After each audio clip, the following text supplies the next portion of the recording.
Hi everyone, I'm Stu. I'm Sarah, and welcome back to the 350 Bird Challenge. It's the last video in the Arizona series.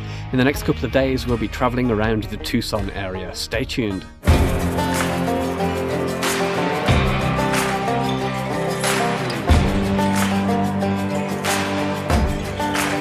Hi everyone, welcome back. Sarah, what specific location are we at this morning? We are at Saguaro National Park.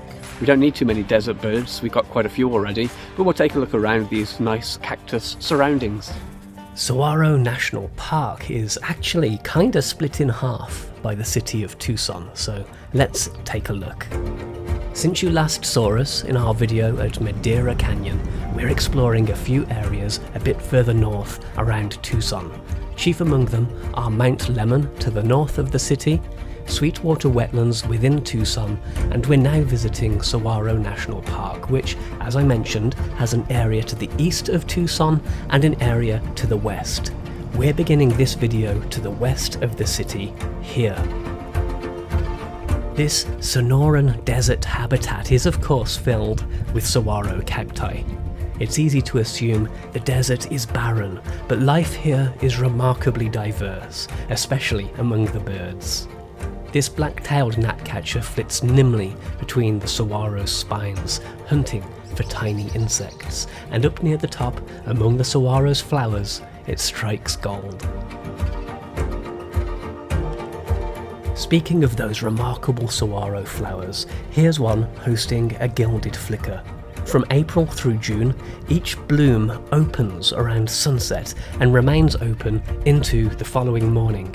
Their rich nectar and sweet scent attract nocturnal pollinators like moths and bats, but each flower is short-lived, withered and done within 24 hours.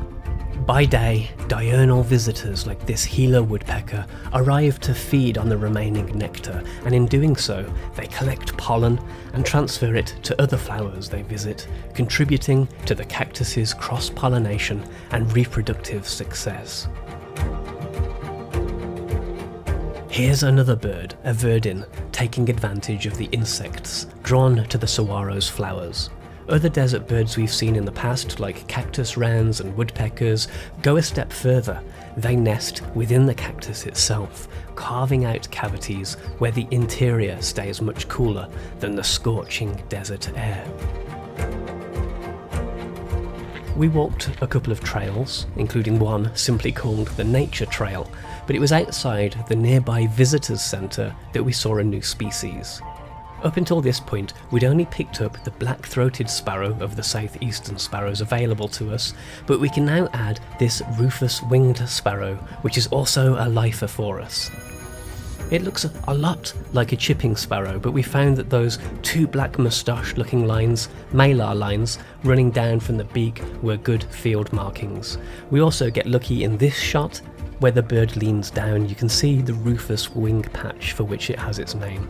But this isn't always easily seen. Another parking lot bird, right Sarah? Yep. Yeah, that's where you often find them.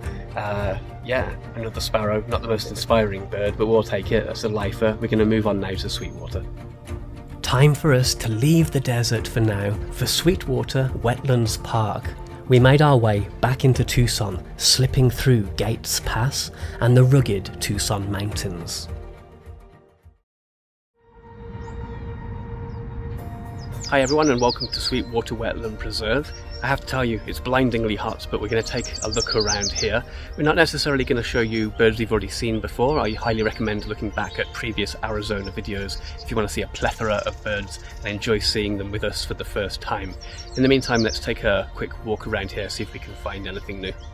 Sweetwater Wetlands has a couple of wetland ponds and some recharge ponds. The wetlands were, well, wet when we visited, but depending on the season, some of the recharge ponds might be dried up. This Cooper's hawk was active around the wetlands and might have been contributing to things being a little quiet here today. But some of Arizona's more common favourites were around, including this vermilion flycatcher. And a few common gallinules, including this one with a chick. We'd heard that there was a least bitten and a soarer here. so we checked around the edges of the water, spotting this white-faced ibis. We couldn't find the bittern, but Sarah did find the soarer. New bird.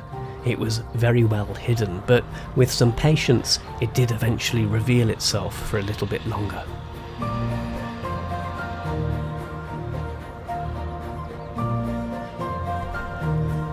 If you look just beyond the killdeer, you'll see a couple of young killdeer fluffballs hunkered down.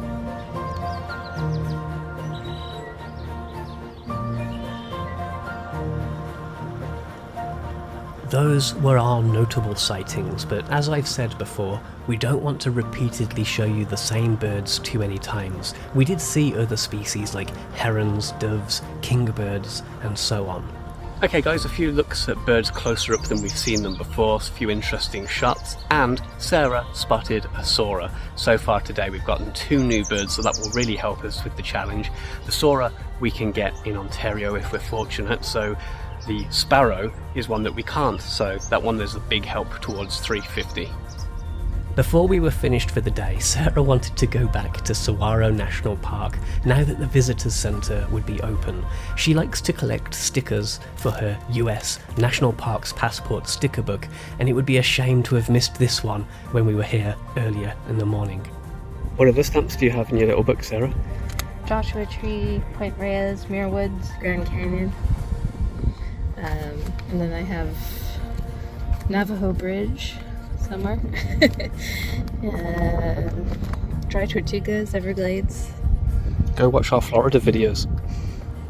Later that night, back at our hotel, do you see something flying around the lights outside? It's tricky to get footage in the dark like this, but these are lesser nighthawks. And they eat nocturnal insects like moths, which are attracted to these lights. Here's a still image I was able to get with some perseverance, showing a couple of males. They have the white band across the tail. Stay tuned, we'll be back in the morning with a drive up Mount Lemmon. Good morning everyone, and welcome to Mount Lemmon. We just drove up part the way. Sarah, where have we come to?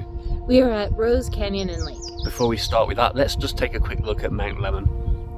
We set off early to begin the drive up Mount Lemmon. Mount Lemmon rises high above the northeast of Tucson, peaking at 9,152 feet. With that kind of elevation, the air cools dramatically as you climb, giving rise to entirely different habitats, and with them, a new cast of bird species. It's one of Arizona's legendary sky islands, where mountain ecosystems emerge like green oases above the desert floor.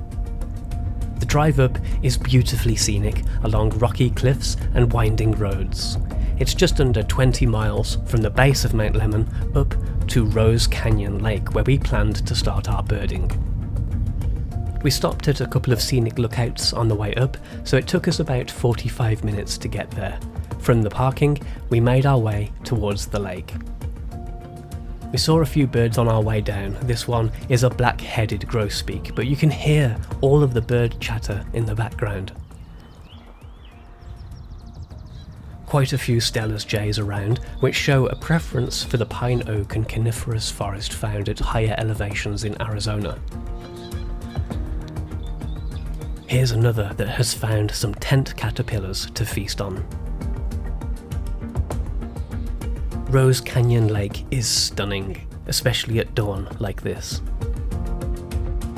We took a walk around this short trail which ends about halfway along this side of the shore. Our main target species this morning Is the olive warbler. We'll take anything though, any new birds, and also I wouldn't just mind getting close looks at Grace's warbler. We haven't had great looks at that yet, or any particularly nice looks at birds, of course. Bit of a relaxing morning, I think, bit of a stroll around. Stay tuned, let's take a look around. Nice looks at a couple of different gnat catchers, doing what the name suggests, and catching some gnats. Sometimes that means stretching into those hard-to-reach places. We only get eastern chipmunks in the east. Here in the west, there's a few more species and lots of ground squirrel types. This is a cliff chipmunk. In amongst these trees, halfway up from the lake, seemed to be a fairly birdy spot. There were a couple of house wrens around here, spotted towhee, and we could hear both graces and olive warblers. But unlike this black-throated grey warbler, neither of the other two warbler species would come down from the canopy to reveal themselves to us. Sarah thought she glimpsed an olive warbler, but I didn't see it, and we certainly didn't get it on camera. Birding goes from being a pleasurable passion project to the birds becoming annoying nincompoops. We've heard graces and olive warbler, but we just can't get eyes on it. Graces in particular is a high canopy dweller, so hard to get on camera at the best of times. But we heard a bunch of alarm calls from the birds as well as the chipmunk, so we think maybe a raptor flew over, and it's all gone awfully quiet here. We moved up the trail further to a picnic area to eat and watch birds where we sat. While we ate, a Townsend's warbler made an appearance, it too moving amongst the needles on the search for small insects. The last video gave us our first views of a yellow-eyed junco, but this one hopped around nearby, hoping to beg a few crumbs from us.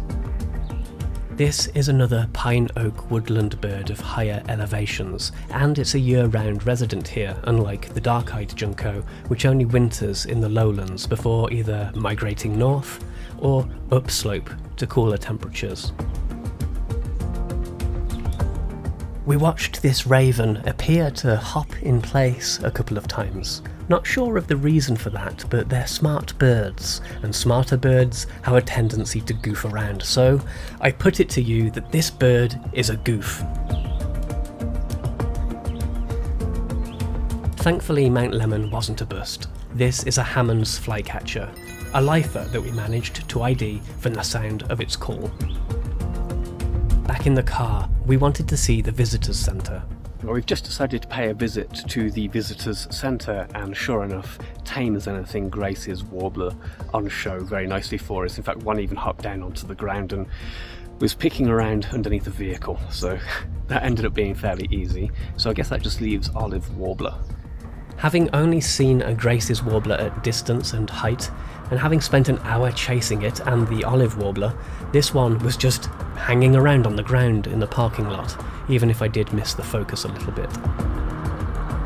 One final stop on Mount Lemmon, I wanted to visit the town of Summerhaven, located just down from the peak at about 8,200 feet. 8,000 feet? Not much birding here, but I enjoy the vibe of these isolated feeling mountain towns where time slows down and the cool air is fresh with the scent of pine. Since we were early and nothing was open, it was time to leave and drive back down Mount Lemmon. There's no mobile phone service up here, and we didn't have much idea of what to do with the rest of our day. We stopped at a couple of lookouts but didn't get service until near the foot of the mountain, and that's when we had an idea to backtrack away from Tucson. Okay guys, we're on a bit of a birding mission. We're heading south. We're not going to escape to Mexico, don't worry, but some of our key targets are all in kind of one area that we've already been before. This was supposed to be a Tucson video, but it's turning into something else. Stay tuned, we're on a mission. We bailed on Tucson for now, but we'll be back later. You see, Sarah noticed that our best chance of getting new species was by returning to a location we'd already been to. But time was running out, and this was our last day in Tucson before we had to go back to Phoenix. It was already into the afternoon. Okay, what a pair of plonkers. We've just driven for an hour back to Patagonia, which is the place that has the most species for us, including a semi-reliable grey hawk, which I still want to see. Not that Sarah doesn't, but it's on my list. We heard it nearby at the Patent Centre for Hummingbirds a couple of 3 videos ago. I don't even know anymore, but apparently this spot is more reliable. What's this location, Sarah? Patagonia Sonoyta Creek Preserve. We didn't come here last time because it wasn't open. It's only open on certain days, so if you come here, plan your visit accordingly. It's open today. It's supposed to be one of the most reliable spots. We've come here first because we're short on time. It closes at 4 o'clock. What is it, 2:48? But we may also go to Patent Centre for Hummingbirds afterwards, which is open just a little bit later. We've just heard the grey hawk. Don't know if we'll be able to find it, but we'll give it a try. We were hoping there might be some staff here that we could ask. Did I just hear it again? Unfortunately there's no staff here, so we're gonna have to just try and find it. Habitat is usually creekside, low in the trees. Let's take a look. We didn't really know where to go, and it felt like with only an hour to search, it would take some good fortune to find the hawk. We searched fields, and we searched wooded trails, not really stopping to film any other birds, although we did have to give a wide berth to a family of javelinas. Come on, let us through, we're trying to find a grey hawk. We were cutting through this meadow and checking some of the trees when a raptor flew overhead. Grey hawk is flying over us, we got it on camera. Hey! Finally! How many times have we chased that? Silently. Oh, there's so many turkey vultures around. Checking those, still see the grey hawk just disappeared behind the trees. Relief? Happiness? What are we going to do now? It was worth the risk, I guess. Yeah, an hour and we got it finally. This is one of my top 10 most wanted Arizona birds. I think next, maybe return to Patton Center, see if we can pick up anything new. There are a few things that were reported that we didn't see. Didn't mention those on camera earlier, but we have the tarantula is there. There's a common ground dove. Still haven't found a common ground of what's going on. Tropical kingbird has been hanging out there too, and maybe a thick-billed kingbird as well. Whether or not we can identify those, I'm not sure, but the tarantula we can get for sure. And if there is a ground dove and they're not all hiding from us, we can hopefully get that too. So now we're going to traipse back out of here. Patton Center is just down the road. Stay tuned. The Patton Center for Hummingbirds is just down the road from Patagonia Sonoita Creek Preserve. Okay, we've made it to Patton Center for Hummingbirds. It's not just hummingbirds though, there's other stuff here. We're hoping to find anything new. We're going to stake out this area, kind of brush area with feeders above it. There's a lot of cowbirds here right now. We're hoping for ground dove. I'm not sure I've ever seen so many cowbirds in one spot. You'll have to excuse me, but I think I start going a little bit insane from the giddiness of running all around southern Arizona, starting in this next shot. Here we have the white-winged dove. You can tell because it's got a white wing. But check out that eye makeup and that bright red eye strutting itself. Over here is the mourning dove. We're looking for a dove that has a reddy pink coloured beak. And that is not a dove at all. Oh look, it's a Eurasian collared dove. So that's 3 of the doves, and we've heard Inca dove, but still no ground dove. We've even got the Inca dove now. No sign of the bearded tarannulate or ground dove, unfortunately. But while I was checking out this water feature, I noticed a kingbird with an odd-looking beak. This is the aptly named thick-billed kingbird. Yet another bird more commonly found in Mexico, but it just reaches into Arizona too, so it's another of those specialty birds to add to this year's bird challenge. Look at the beak on that. We think it's the thick-billed kingbird. Well folks, grey hawk, woohoo, and the thick-billed kingbird, which I wasn't necessarily counting on us getting, so that's a nice addition too for today's bird count. I think that does us though. We've got to get back to Tucson because that's where our hotel is, and we need to get something to eat and all that kind of stuff. We did promise you that we'd be going back to Sweetwater Wetlands. That's our plan for tomorrow morning unless things change. Stay tuned to the video for that, we'll be back in a sec. Time to leave Patton Center again and drive the hour or so back to Tucson and get dinner. By the time we ate, the sun was setting on another great day of birding in Arizona. One more day to go.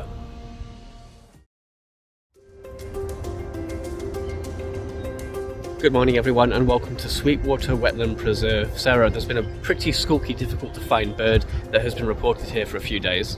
Yeah, so least bittern has been reported in the east end, which is near the parking lot, so we're hoping that we can maybe pick that up today. We're going to probably just walk around the main pond here at Sweetwater because there's a lot of common species here. That's not a reflection on the park necessarily, maybe a reflection of how many birds we've seen on this trip so far. So not sure how long we'll spend here, but we'll have a quick look for that bittern and maybe any other species that show up here. There's a few ducks that we still need, black-bellied whistling duck for example. Not sure if they're here at this time of year, but we'll take a look.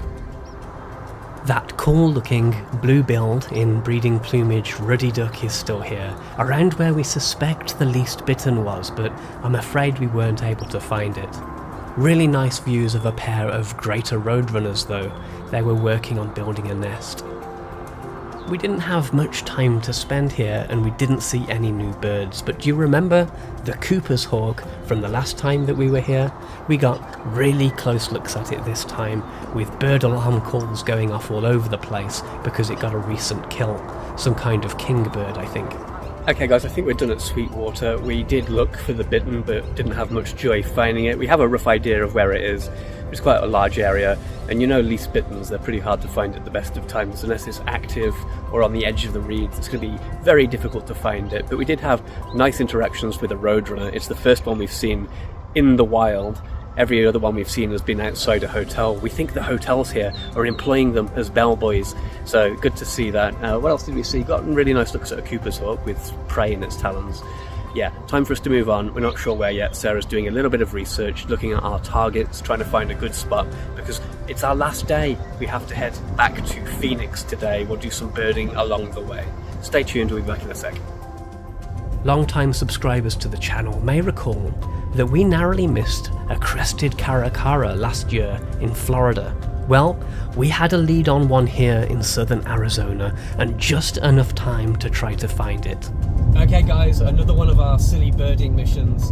For the last few days we've heard reports of a crested caracara on the outskirts of Tucson. We're wondering if we can make up for last year where we saw one on the side of the road, but we couldn't film it because I was driving. This one seems like it might be a bit more accessible. Fingers crossed, here goes. We weren't exactly sure where to look, but the dozen or so other photographers staking it out soon gave it away. Very distant, but unmistakably a crested caracara. We're going to call this a lifer because although we've kind of glimpsed it before, it's our first time entering it into eBird and getting it on camera. But what's this? Not just the adult, but there's 3 fledglings on the nest here. What an awesome find. Little punk rockers of the falcon family. We can't say the exact location we saw this, and to be honest, the birds are fledged by now anyway, but our usual disclaimer applies when we show vulnerable birds. Please be respectful of wildlife and never disturb nesting birds. Nice, another of my top 10 birds crossed off the list. It's a little bit windy out there to be filming talking bits, but Sarah crested caracara and some chicks. What did you think of that? Very cool to see. I know we saw it last year, but not on video. Yeah. So nice to have sort of a redemption, I guess, of Yeah. the caracara. Yeah, it really makes up for it to see those birds, which look like there were, I think there were 3 of them, and it looks like they're about to fledge as well in the next week or so. Just a few more lizards, please, and then we'll be ready to go. Okay, I think we're going to head towards Phoenix now because there are a few promising hotspots in that area. It's supposed to be a Tucson video, but we are flying back from Phoenix, so we'll include a bit of that. Stay tuned, we got a couple of hours drive. Around 2 hours of northbound driving saw us into Phoenix, with maybe a couple more hours of birding available to us. We visited Desert Breeze Park to try to find rosy-faced lovebirds, an introduced species, but it was so hot and we had no joy finding them. Just this extremely confiding great blue heron.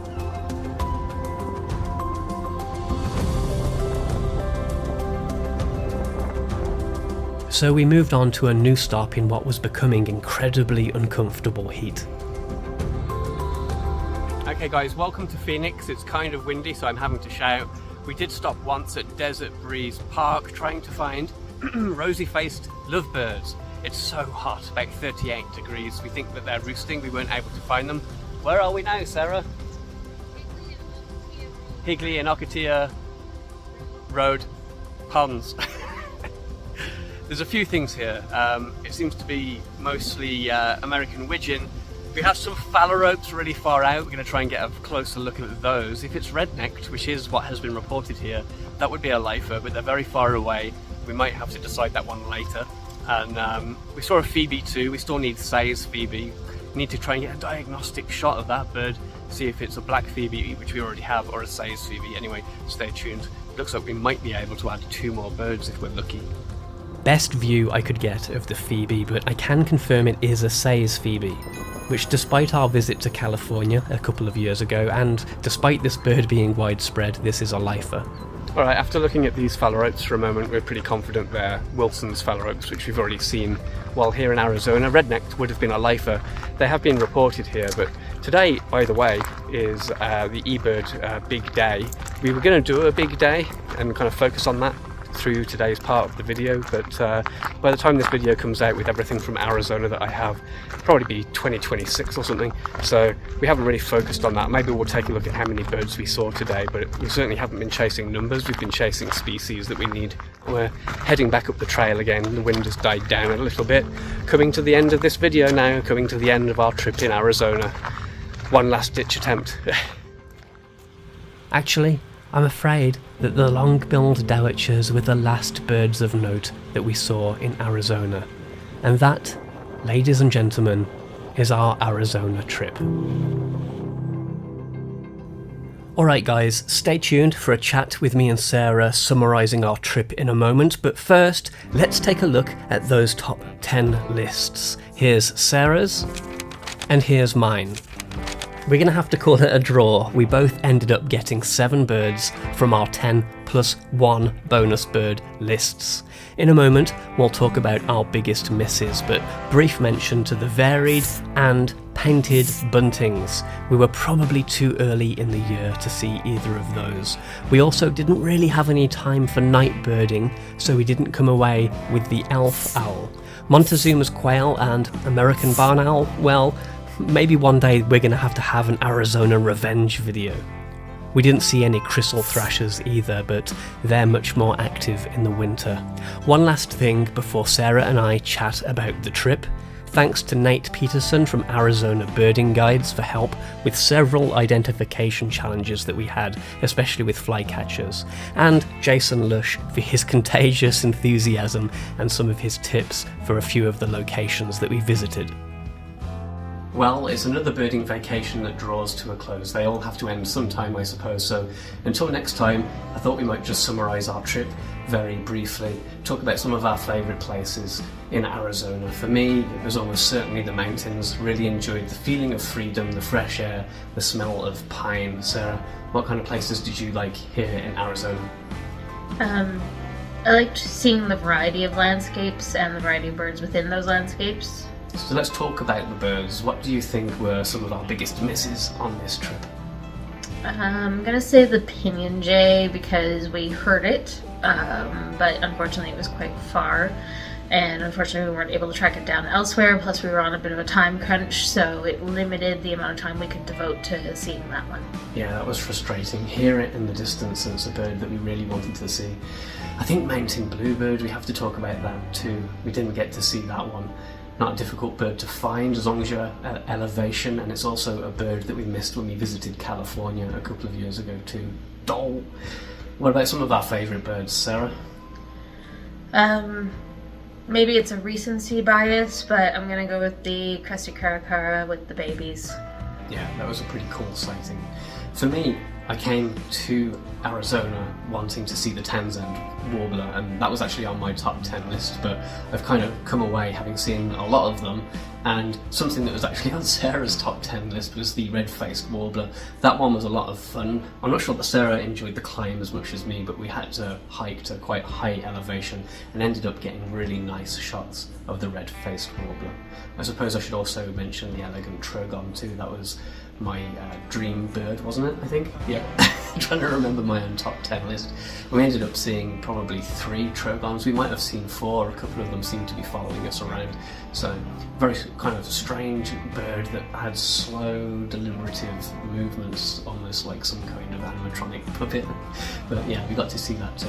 Overall, it's been a fantastic trip to Arizona. We hope that you enjoyed following along our countless numbers of episodes here at Arizona, seeing tons of new birds. You'll have the final number on the screen right now, but we believe that we've seen over 130 new birds for the year, and the vast majority of those will not be birds that we would see in Ontario. So that sets us up well for the 350 bird challenge. We hope you'll continue to follow us along. In the meantime, if you could please hit the like button, and we'd love to hear your comments too, so please leave us a comment underneath the video. Sarah? And if you haven't already, please subscribe, and after subscribing, select the bell for notifications when new videos are posted. Thanks for watching along with us. Happy birding. We'll see you again soon. Bye for now. Bye Arizona. Bye.